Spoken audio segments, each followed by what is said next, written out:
Coming up on Hoosier Sports Night, men's basketball looks to end a 3-game slide and get back on the right side of the bubble at Minnesota. And it was a special weekend for the men on the home mat as Hoosier Nation prepares to say goodbye to one very special wrestler. This is Hoosier Sports Night.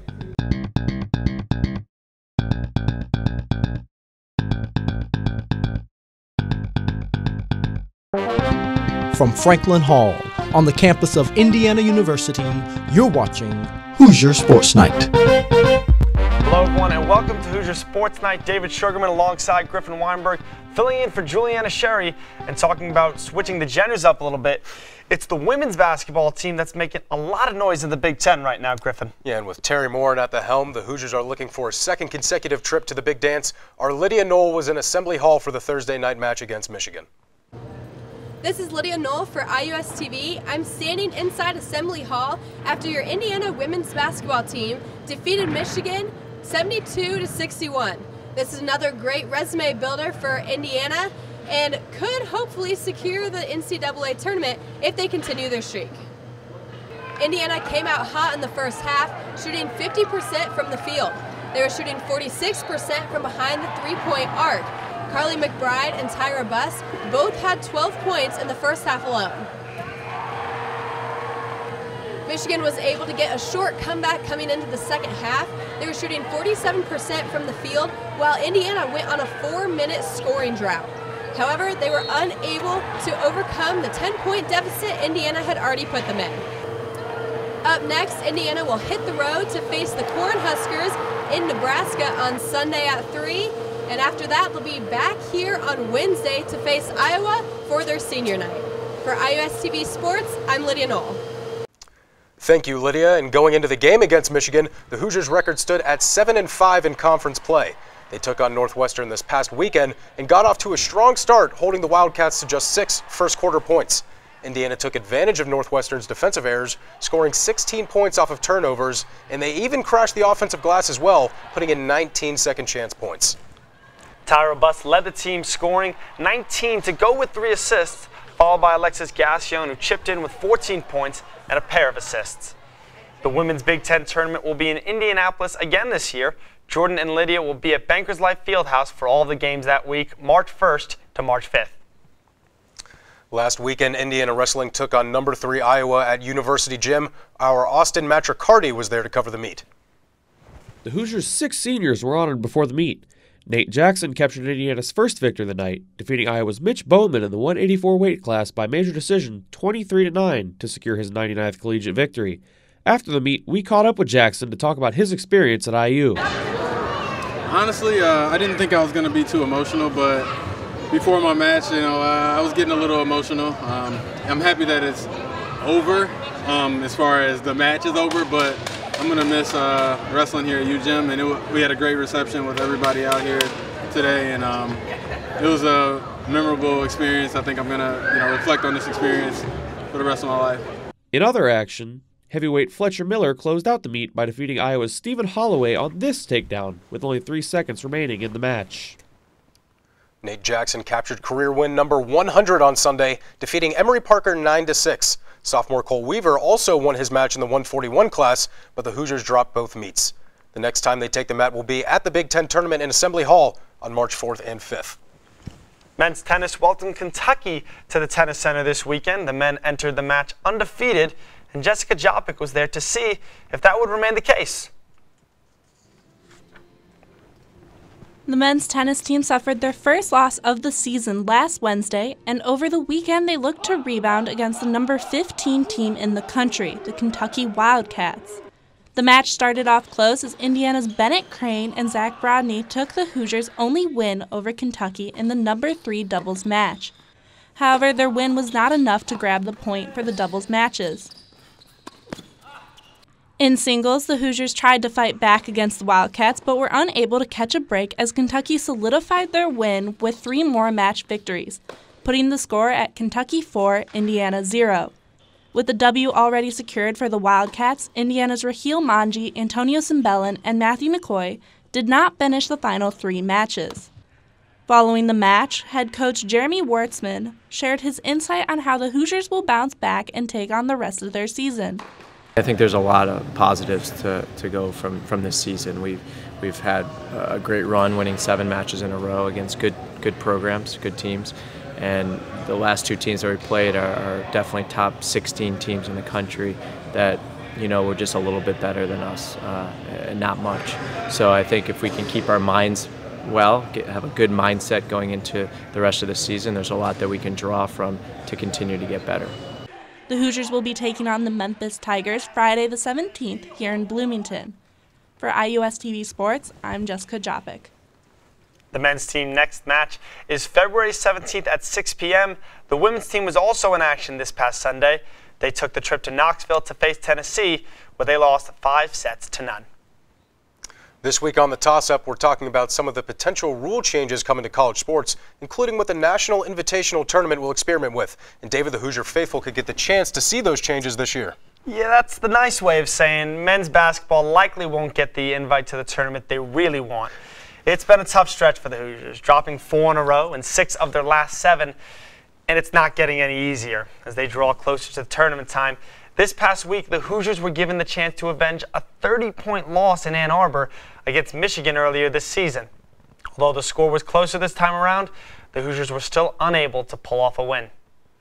James Blackman Jr., Robert Johnson, and Thomas Bryant all finishing in single-digit scoring, a clear recipe for defeat. In fact, freshman Deron Davis led the team, coming off the bench with 13 points. The Hoosiers were not only unable to capitalize offensively, but they allowed twice as many steals and over 3 times as many points off turnovers to the Wolverines. Coach Crean was visibly upset with his team's performance and expressed his frustration in the press conference. The Hoosiers were on the road on Wednesday against the Gophers, where they lost in heartbreaking fashion. After a Minnesota basket in the final seconds, James Blackman Jr. looked to play the role of hero, but couldn't get this game-winning shot to fall at the buzzer. The regular season schedule finishes off with 3 of their last 4 games on the road, all against teams ahead of IU in the Big Ten standings. And from the hardwood to the field, spring sports are underway, and David is over at the media wall taking a look at the softball team's opening weekend. The Hoosiers left the cold of Indiana looking for a hot start to the season in the sunshine of Arizona. In the Kajikawa Classic hosted by Arizona State University, the Hoosiers played 5 games and tested themselves with 2 matchups against top 25 ranked opponents, with games coming against number 24 Fresno State and number 18 Utah. Indiana picked up 2 wins last weekend against Seattle University 7-3 and St. Mary's 2-0. The Hoosiers were anchored by strong pitching performances from sophomore Tara Trainer and freshman Emily Gooden. After graduating early and enrolling in classes this semester, Gooden impressed in 3 relief appearances, allowing just 3 runs in 14 innings. Trainer continued her stellar play from a year ago, matching her career-high 13 strikeouts in her first outing against Fresno State and pitching a 1-hitter in a complete game to round out the weekend against St. Mary's. Next up, the Hoosiers head to the Lone Star State for the University of Texas tournament. And remember, you can listen to all of Indiana's games on IUHoosiers.com with our very own Juliana Sherry on the call. We're in the thick of the season and gearing up for postseason play for several different sports right now. And Griffin, we're at a point where it seems like it doesn't really matter what the sport is, it's going to matter going forward. And it doesn't only matter for the teams, but it matters for the fans as well. So here's a look at the upcoming home games you can check out.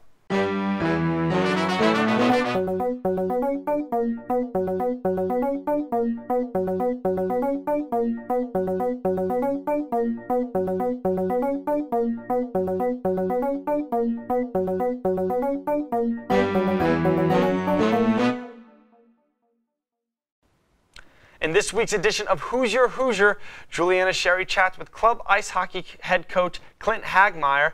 That's coming up after the break.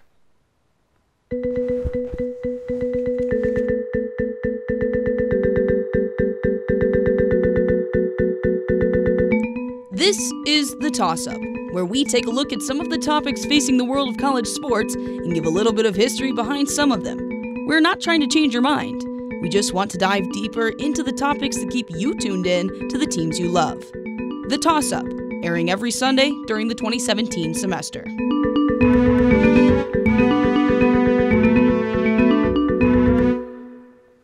If you're a fan of Indiana, then you're probably familiar with the phrase 24 sports, 1 team. But there are some sports that are not included in that 24. That doesn't mean that they work any less to perfect their craft on the field or in the rink. Indiana ice hockey capped off the 2016-17 season at home this past weekend, hosting Aurora University at Frank Southern Arena. But the Hoosiers were unable to get a win on Friday or Saturday, meaning they will finish the season 0-8 in the Great Midwest Hockey League. Ice hockey is one of many club sports at Indiana, and there are different challenges for a team to put together a roster and compete against other programs when it is a club team, which is part of the reason this team is not a Division I squad. On this week's Hoosier, Juliana Sherry sat down with club ice hockey head coach Clint Hagmeyer to discuss the current state of the team and what the future holds for the ice hockey program at Indiana. Welcome to this week's edition of Who's Your Hoosier. This week I'm joined by club ice hockey coach Clint Hagmeyer. And Coach, you guys finished your season 7-19-1. Not the best record there, but what were some of your biggest takeaways and surprises that you saw throughout the season? We had a lot of potential is what I saw. We had a nice solid freshman class. Picked up actually a few guys that in the second semester that we couldn't fit them in. They couldn't fit it into their schedule with academic wise in the first semester. Jack Jordan is a freshman who came along really nicely and really helped us out, and Mike Merritt, who is an unconventional rookie for us. He's not a freshman, but he's a 31-year-old rookie, former Marine, and he's going back to school now and wanted to play some college hockey, and he's been amazing, really. And, you know, it sounds like you guys have a lot for building blocks for the future. But you guys are one of two club ice hockey teams here at Indiana. You guys are the D2 team, and then there also is a D3 team. How did that come about?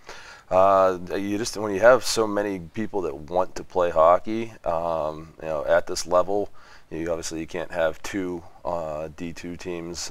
This team, the D2 team, actually was D1 for a little while. They tried to move up with the talent that they had, and it just didn't seem to work out. And you have to have that commitment. So the D3 team came along because you have enough players that want to play, and they play obviously a different schedule. They're in the D3s. Some of those guys on those team can actually play on the D2 team. They've just chose to play on the D3 team. They have one less practice a week and less travel as much as we do. So. And you talked about the freshmen in that first answer. You know, it seems like you have a lot to improve on and a lot to work with moving forward to the next season. Your season's over now, but what are you looking to improve on between now and this coming fall? Well, we always want to improve our record. So in order to do that, it's going to take the commitment of the players. We have to have a strong rookie class coming in next season as well. And for those players that were new or still young, it's maybe their first or second year playing, that they need to improve over the summer as well and work on their game and make sure that they come back to camp in shape and ready to go. All right, Coach. Well, thanks a lot. I know it's the end of your season, but good luck with the off season and with next year as well. Thank you so much. That was Clint Hagmeyer here in studio for Who's Your Hoosier. Thanks for watching this week. You can catch all of the Hoosier segments on our Facebook page at IUSTV Sports. In the coming weeks, we will be talking to another club sport as we check in with the men's rugby team, and we're getting on the hard court with women's basketball as we meet up with head coach Terry Morin. Don't forget, like our page IUSTV Sports on Facebook and follow us on Twitter at IUSTV Sports. For Griffin Weinberg, I'm David Sugarman, and we'll see you next week.